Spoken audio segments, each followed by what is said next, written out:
خواب اور خواب کی تعبیر کے بارے میں ہماری رہنمائی فرمائیں۔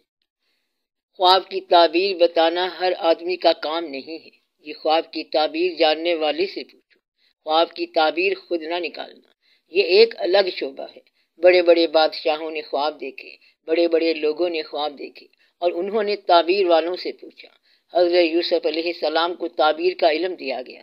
تعبیر ایک الگ علم ہے اور خواب کے بارے میں تعبیر کا جاننا بہت ضروری ہے، اور تعبیر کسی جاننے والے سے پوچھنا۔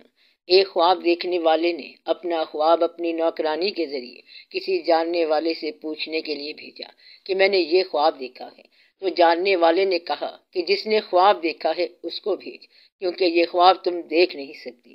آپ لوگوں کو یاد ہے کہ یہ کس کا خواب تھا؟ ہارون الرشید کی بیوی زبیدہ خاتون نے یہ خواب دیکھا تھا کہ میں چوک کے درمیان میں ہوں اور ہر آنے جانے والا مجھ سے معانقہ کرتا ہے۔ خواب اس نے دیکھا اور اس نے ایسا خواب دیکھا تو اس نے کہا کہ یہ شرمندگی کی بات ہے، لہٰذا اپنی کنیز کو بھیج دیتے ہیں۔ تو کنیز اس وقت کے درویش کے پاس تعبیر کے لیے گئی کہ یہ ہم نے خواب دیکھا ہے، تو اس کی تعبیر کیا ہے؟ تو انہوں نے کہا کہ جا بھاگ جا، یہ تیرا خواب نہیں ہے، جس نے یہ خواب دیکھا ہے اسی کو بھیج، کیونکہ یہ خواب تم نہیں دیکھ سکتی۔ تو اس نے کہا کہ ہاں، بات ایسی ہی ہے، یہ خواب میری مالکہ نے دیکھا ہے۔ تو پھر انہوں نے فرمایا کہ ڈرنے کی کوئی بات نہیں ہے، اس کے نام کی ایک نہر جاری ہوگی، حج پہ آنے والے اس سے استفادہ کریں گے اور قیامت تک اس کا نام رہے گا۔